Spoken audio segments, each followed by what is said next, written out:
La zone d'aménagement concerté Seguin-Rive-de-Seine se développe sur 75 hectares sur les bords de Seine, à Boulogne, Boulogne-Sud.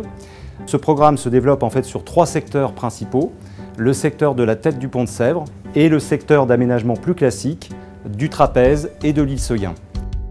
Ces 2 secteurs se développent sur les anciens terrains Renault. Nous réalisons près de 5500 logements. La Seine-Val-de-Seine Aménagement a fixé un certain nombre de contraintes en matière d'emprise sur le domaine public, d'interface entre les différents chantiers, de gestion des accès, de positionnement des grues, des cantonnements de chantier, de l'accès des différents personnels. Donc une des particularités effectivement de la ZAC, c'est que les voiries sont viabilisées, les réseaux définitifs sont installés, comme vous pouvez le voir ici, avec des trottoirs provisoires, éclairage et clôture, avant le démarrage des chantiers des promoteurs. SICAD, en termes d'organisation, a mis en place un plan de circulation pour tous les chantiers de la ZAC. Ce plan est mis à jour régulièrement à partir du moment où il y a une intervention qui est faite sur la voirie.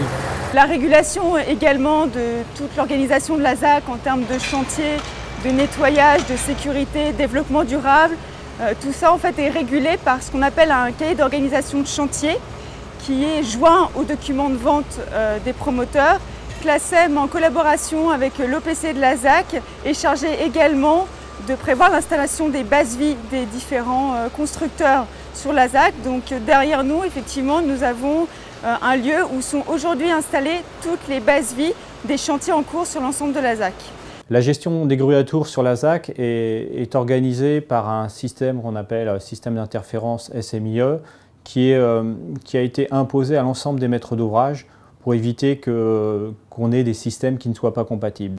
L'ASEM, pour assurer le maintien de ce système, a mis en place un enregistreur qui lui permet de connaître les raisons du chantage et se donne le droit de pénaliser ces entreprises via les maîtres d'ouvrage concernés. Concernant le risque lié à la présence potentielle de bombes sur les terrains Renault, donc les maîtres d'ouvrage ont décidé de rédiger un protocole basé sur 3 axes. Diffusion de plans d'impact des bombes. Recherche dans un périmètre de bombes non explosées. Suivi lors des phases de terrassement, de sondage et de fondation. L'engagement de l'ASEM a été très volontariste en matière de sécurité au travail, que ce soit pour les chantiers de construction comme pour les interventions ultérieures.